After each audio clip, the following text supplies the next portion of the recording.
नमस्कार, मी अमेय माझनी. स्वागत आहे तुम्हा सर्वांचं पुन्हा एकदा आपल्या युट्यूब चॅनलवर. 4-5 दिवस मुंबईतच होतो.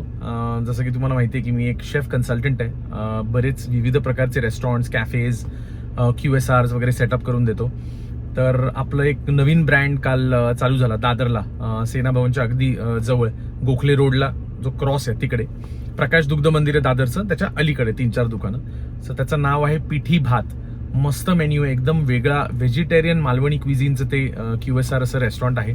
त्याच्यात पिठी भात, त्याच्याबरोबर बटाटा, केळं, सुरण, वांग ह्याचे सगळे काप, त्याच्यानंतर तळलेल्या सांडगे मिरच्या, कुरड्या, टोमॅटो सार भात, असं काय काय काय काय सगळं, प्रसादाचा शिरा, शिरवाळे आणि त्याच्याबरोबर हे आपलं नारळाचं दूध, गूळ टाकलेलं, असा सगळा मस्त व्हेजिटेरियन मालवणी क्विझिनचा मेन्यू आहे. तर त्याचं काल लॉन्च होतं. सो ते प्रॉपरली झालं, मस्त झालं. आज सकाळी लवकर उठलो, व्यायाम केला, आंघोळ पूजा केली आणि साधारण एक 5 वाजता घर सोडलं. 7:30ला पुण्याला टच, बॅगा ठेवल्या, नाश्ता केला मस्त, उपमा आणि चटणी आणि सॉलिड नाश्ता केला आणि आता आज भोरला निघालो परत. आता एक मेन काम आहे आजचं. सो मागच्या ब्लॉगमध्ये मी तुम्हाला दाखवलं की पाणी कसं आपण आता सरफेसवर आणून ठेवलेलं आहे, बोरवेलचं पाणी. आणि आता मला वाटतं एक 10-15 दिवसात प्रॉपर पावसाळा चालू होईल. सो आता एक उद्या किंवा परवा JCB आणून खड्डे खणायचा प्लॅन आहे. सो किती खड्डे खणायचेत आणि किती फुटावर खणायचेत वगैरे ते सगळं प्लॅनिंग करायला आज जायचं आहे. उपसरपंच साहेब असतील आपले, अंकुशजी, त्यांना भेटून सगळं ते प्लॅनिंग करून दुपारी जेवण वगैरे करून मग पुण्याला परत येईन आणि मग आपला संध्याकाळचं काम रेस्टॉरंटला जाणं. सो दाखवतो तुम्हाला कसं काय आजचा सगळा दिनक्रम आहे. ट्रॅफिक जॅम लागलेलं आहे इकडे, एवढं ट्रॅफिक आहे काय सांगू तुम्हाला.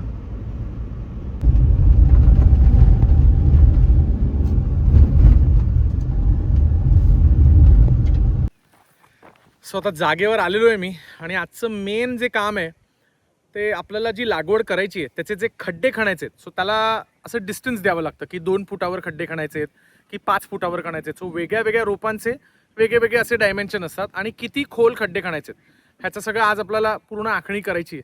सो त्याचं आज मेन काम आहे. कारण आपल्याला आय थिंक पहिल्या टप्प्यात म्हणजे ह्या वर्षी पावसाळ्याच्या आत साधारण मला 150 ते 200 रोपं लावायची आहेत असा माझा प्लॅन आहे. पण लेट्स सी आपण एक्झॅक्टली किती रोपं लावू शकतो ते अजून मला माहिती नाही आहे. सो जेव्हा आपण खड्डे खणू आणि रोपं लावू ते सगळं तेव्हा तुम्हाला दाखवीन. आजचा जो मेन काम, आजचा जे मेन जो कार्यक्रम आहे ती सगळी खड्ड्यांची आखणी करायची. आणि आपल्या जागेवर 1 ब्रास साधारण लेंडी खत आणि 1 ब्रास शेणखत ते सुद्धा आलेलं आहे, ते सुद्धा तुम्हाला दाखवतो. आणि माझे एक खास मित्र, माझे बंधू, तज्ज्ञ आहेत या क्षेत्रातले, he is an expert in plantation. ते आज पहिल्यांदा आपल्या जागेवर आलेले आहेत मदतीसाठी, सगळं मला आखून द्यायला की किती खड्डे खणायचे, कसे खणायचे वगैरे वगैरे. चला सुरुवात करूया.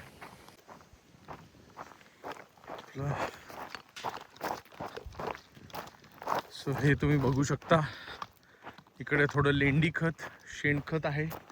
त्याच्यानंतर पुढच्या टप्प्यावर लेंडी खत आणि शेणखत आहे. हे आमचे खास मित्र Nileshji Godse. Thank you so much, आज तुम्ही आलात वेळ काढून आमच्या जागेवर मदत करायला, सगळं सांगायला. So thank you. सो सुरुवात करूया. या पूर्ण जागेत वृक्ष लागवड करताना तुमच्या डोक्यात काय विचार आहे? सो बेसिकली प्लॅन हा आहे की साधारण ही सगळी रोपं मी लिहिली आहेत. तर मी नर्सरीला गेलो होतो, ती सगळी आखणी केलेली आहे, किती काय, त्याचा रेट काय, किती फुटाची वगैरे. आणि एक बेसिक प्लॅन मी इकडे बनवलेला आहे हाताने की आपल्या लँडची जी टोपोग्राफी आहे, इकडे गेट आहे, इकडे फेन्सिंग आहे. नमस्कार, बरं आहे ना. सो फेन्सिंग आहे आणि आपला ह्याला काय म्हणतात तुम्ही, कातळ. सो आपल्याकडे 5 कातळ आहेत. ओके. वरचं आणि खालचं कातळ एकदम प्लेन आहे, तिकडे खाली लँड जात नाही. खालची जी आहे तिकडे अर्धी तिकडे खाली जाते. सो मी काही अशी रोपं लावून ठेवलेली आहे तिकडे, की म्हणजे विचार केलेला आहे की बोगनविला, कोनोकार्पस, मधुमालती हे सगळं फेन्सिंगला लावायचं. ते घनदाट झालं पाहिजे. आपल्याला जे फ्रंटचं जे फेन्स आहे ते आणि खालचं फेन्स एकदम घनदाट आपल्याला पूर्ण कव्हर झालं पाहिजे असं करायचंय. आणि मग काय आंबा, पेरू, चिकू हे अशी सगळी मी काय लिहिलेली आहे. ओके. सो आता खाली जाऊन आपण डेकोरेटिव्ह प्लस, म्हणजे अट्रॅक्टिव्ह डेकोरेटिव्ह प्लस, सो त्याचा यूज इकडे लिहिलेला आहे. काय शेड, काय फ्लावर्स, काय एस्थेटिक अँड फ्लावर्स, असं सगळं लिहिलेलं आहे. ओके. 3 वर्ष लागली आपल्याला खरं इथपर्यंत यायला. हो. मी तुम्हा सगळ्यांना सांगू इच्छितो की जेव्हा मी जागा बघायला चालू केल्या होत्या वेल्ला साईडला, तेव्हा Nileshji one of the first person who use to come with me in the morning 2-2, 3-3 तास आपण जागा बघायचो. मग जागा आवडायची तर पैसे नसायचे, पैसे असायचे तर जागा नाही आवडायची. असं सगळ्या अनुभवातून ही जागा घडलेली आहे. सो काय म्हणता? आयडियली उंच वाढणारी जी झाडं आहेत हा. तुम्ही ह्या एरियात लावू शकता आणि हम्म. ज्यांना जास्त पाणी लागतं, कारण हा पूर्ण जर स्लोप बघितला Right. तर इथे आपल्याला पाणी ड्रिपिंग कमी द्यावं लागणार आहे, जे Right. Natural resource of water आहे. कारण तिकडून आहे ना खालून पाणी असं ते तिकडे मागची जागा आहे ना, ओके, तिकडून खाली पाणी कंपाऊंड वॉल कडनं सरळ पाणी वाहत Yes, खाली जातं, yes. जे So- आपल्याला कल्टिवेट करावं लागणार आहे. राईट. थोडेसे मध्ये त्याला आम्ही म्हणजे आपण कोकणी भाषेत ज्याला पाट करणं म्हणतो, राईट. तर तसे Right. पाट करून आपल्याला नॅचरल वॉटर हे उरलेले 8 महिने यावं लागणार. ते वापरता येईल. राईट. सो त्याचे- ह्या ज्या भागात आहे ना सगळं नारळ, जॅकफ्रूट, आंबा, Correct. सुपारी हे सगळं ह्या भागात या ठेवलेलं भागात आहे. आणि आपली जी फलाट आहेत म्हणजे इकडे फलाट म्हणतात, आपल्या इकडे कातळ. कातळ म्हणतात. आत्ता जे कातळ आहेत ना सगळे बेसिकली काय करायचं, कातळांचे ज्या बाउंड्रीज आहेत ना ओके, त्या बाउंड्रीजलाच आता झाडं लावायची. झाडं लावायचे. सो मधलं जे आहे ते पुढे मागे शेती करायची नाही करायची तो पुढचा पुढचा विषय. विषय पण आत्ताच्या पावसाळ्यात ही जी काय 150-200 रोपं लावायची आहेत आपल्याला, it is only with the अनुषंग की borders. की ऑन द बॉर्डर्स आपल्याला फिलअप करायचं, म्हणजे 4 महिन्यात कळेल की काय किती येत आहे. येत आहे. कोनोकार्पस 6 महिन्यात एक साधारण 10 फुटाचं होऊन जाईल. शेवगा त्या बाजूला ठेवलेला आहे. असं काय काय मला आपल्या जागेवरची ही जी पायवाट आहे ना, म्हणजे नॅचरल पायवाट झालेली एवढी आवडते ना, म्हणजे मस्त वाटते मला इकडे. लुक एट दिस पायवाट, नॅचरल पायवाट, ऍब्सोल्युटली अमेझिंग. पडली गेली गेली पाण्याची बॉटल गेली. आईला माझं हे गेलं बाबा, काय म्हणतात, काय होतं त्याच्यात, इलेक्ट्रॉल होतं, गेलं. जाऊ दे. इझिली पोहोचू शकतात तिथे अशी झाडं लावा की ज्यांचं उत्पन्न तुम्हाला काढता येईल. म्हणजे फॉर एक्झाम्पल आता मी कॉर्पोरेटच्या दृष्टिकोनातून म्हणत नाहीये, हम्म. पण जर तुम्हाला उद्या आवळे काढून खायचेत हम्म. तर ते ऍक्सेसिबल असायला पाहिजेत. राईट. जर तुम्ही कंपाऊंड वॉलच्या जवळपास लावलं तर त्याची चोरी होण्याची शक्यता जास्त असते. अंडरस्टूड. त्यामुळे ज्यातनं फळ मिळणार आहे अशी झाडं तुम्ही माझ्या माहितीप्रमाणे किंवा माझ्या याच्याप्रमाणे तुम्ही ऍक्सेसिबल अशा ठिकाणी लावा. जर तुम्ही सुपारी पण इथेच लावणार आहे तर तुम्ही आवळा पण इथेच लावा. शेवगा ही अशी गोष्ट भावने आहे की नाही, हा, शेवगा या फलाटाला correct. इकडे कोपऱ्यावर.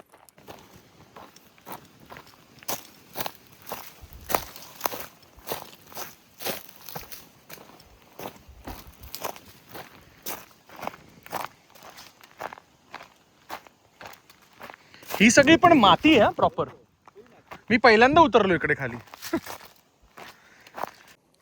पहिल्यांदा उतरलो याचा अर्थ खरंच मी पहिल्यांदा या खालचा हा जो भाग आहे तिकडे पहिल्यांदा उतरलो. कारण म्हणजे खोल आहे हे, असं तुम्ही बघितलं ना तर अशी खाली लँड अशी आपली येते आणि ह्यूज, म्हणजे 2 acres is a huge plot of land. ते एक्सप्लोअर करेपर्यंत वेळ जातो. त्यामुळे आता बघू काय कसं कसं आपल्याला करायला जमतंय, पण करणार भाऊ. आपली पाण्याची बॉटल जी पडली ना ती आणायला चाललोय मी आता. इकडे असं सगळं ते आहे काटेरी, आता त्याच्यातून जाऊन आणतो. क्या बात आहे, निलेश सरांनी जे मला नाही जमलं ती आपली इलेक्ट्रॉलची बाटल आणलेली आहे काढून. Thank you Nilesh sir. उताराची जागा मिळणं हा खूप मोठा प्लस पॉईंट आहे. का म्हणजे काय त्याचं काय महत्व काय असतं, इम्पॉर्टन्स? उताराची जमीन अशी असते ना की जिथे पाणी धरून राहतं. ओके. पाणी वाया कमी जातं. राईट. जर आत्ता झाडं नाही आहेत त्यामुळे आत्ता सगळं पाणी वाहूनच जाणार. पण उद्या तुमची झाडं झाली की प्रत्येक झाडाचा अकॉर्डिंगली ते स्वतःचं पाणी धरून ठेवणार. म्हणजे पाणी वरून आलं तरी ते घेतं. की जेणेकरून जे पाणी किंवा ज्याचं जे मॉइश्चर झाडाला खूप दिवस पुरतं. राईट. कारण तुम्ही वरनं घातलेलं पाणी आणि झाडाने स्वतः पकडलेलं पाणी ह्याच्यात फरक आहे. तुम्ही वरनं घातलेलं पाणी ते तेवढं पुरतं असणार आहे जरी झाडांनी धरून ठेवलं. पण मुळांनी जे खालच्या धरून ठेवलेलं पाणी असतं की जे जमिनीच्या खालनं येतं, जे आपल्याला दिसतही नाही, राईट. ते जे पाणी किंवा ते जे मॉइश्चर झाडं धरून ठेवतात ते त्यांना खूप दिवस पुरतं. राईट. बघा हे असं पूर्ण प्लॅनिंग केलेलं होतं की वरती बोगनविला, कोनोकार्पस, मधुमालती, एक एक एक एक झाड कसं ते ह्या बाजूला, म्हणजे ह्या फेन्सिंगला असं केलं की इकडे अगेन बोगनविला, जांभूळ ही 2 झाडं भरून टाकायची. ओके. त्याच्यानंतर मध्ये जो पहिला आपला पाट आहे, पहिला काय पाट नाही, कातळ जे पहिलं फलाट आहे तिकडे सोनचाफा, लिंबू, लेमन ग्रास, पारिजात. ओके. त्याला लागून या साईडला अवोकाडो, आपलं तमालपत्र, कढीपत्ता आणि कस्टर्ड ऍपल, सीताफळ. त्याच्यानंतर दुसऱ्या फलाटाला या बाजूला पेरू, म्हणजे पेरू असा एल आणि चिकू असा एल. ओके. ओके. त्याच्यानंतर चौथ्या फलाटाला इकडे सो हा जो बेल्ट आहे ना हा पूर्ण जो खाली खाली चालला चाललाय. तिसऱ्या फलाटापासून काय तिकडे सगळं आपला हापूस हापूस केसर. नाही सॉरी केसर, त्याच्यानंतर फणस. आपला फणस, नारळ. सुपारी, नारळ, या सगळ्या गोष्टी ह्या पार्ट मध्ये ओके. आणि थोड्या ह्या पार्ट मध्ये सुद्धा अशा इकडे ओके. इकडे खाली डाळिंब हा. आणि इकडे आवळा आणि सुपारी असं आहे. सो आता ह्याच्यात जे एक झाड नाहीये ते मात्र मी तुम्हाला रेकमेंड करेन, प्रत्येक एका फलाटाच्या ह्याच्यामध्ये ते एक झाड लावा, ते म्हणजे कडुलिंब. कडुलिंब. ओके. कडुलिंब इम्पॉर्टंट असतो, कारण कडुलिंबाचे दोन फायदे आहेत. एक तर कडुलिंब ज्या जागेत असतो तिथे तो ऑटोमॅटिकली अँटीऑक्सिडंटचं काम करतो. ओके. म्हणजे जिथे मावा किंवा हे जे रोग येतात, रोग प्रतिकारक शक्ती कडुलिंब.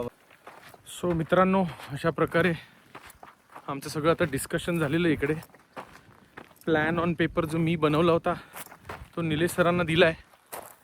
He will work on it and in other 2 days ते मला पूर्ण असं आखून देतील की कुठली झाडं कुठे लावायची आणि त्याप्रमाणे मग आपण खड्डे खणायला चालू करू 1-2-3 दिवसात. कारण आता पाऊस आय थिंक हजेरी लावणारच आहे. सो त्याच्या आत हे आपलं शेणखत लेंडी खत आलेलं आहे. या गुड डे टुडे.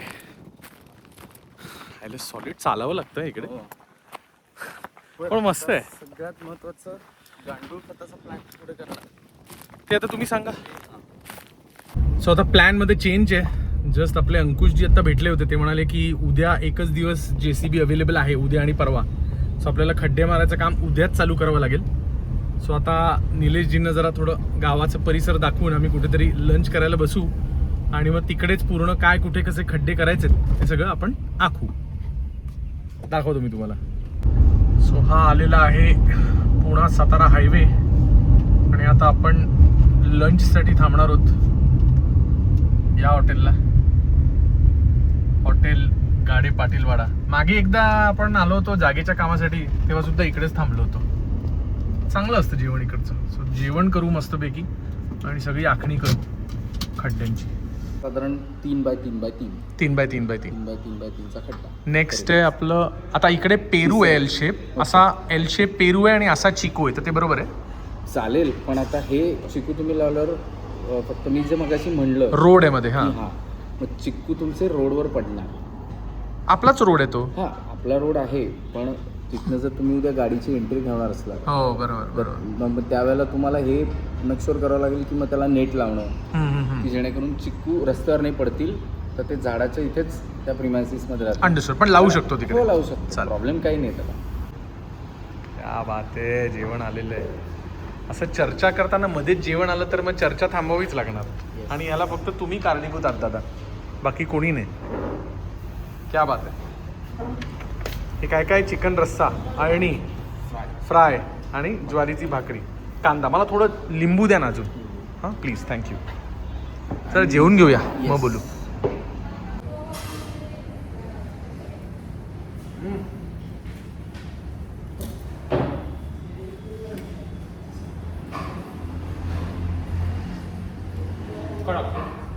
आता मित्रांनो आपलं हे सगळं असं प्लॅनिंग झालेलं आहे. काय झाडं लावायची, किती झाडं लावायची. हँडरायटिंगसाठी जरा माफ करा, ते मी घरी जाऊन सुधारीन.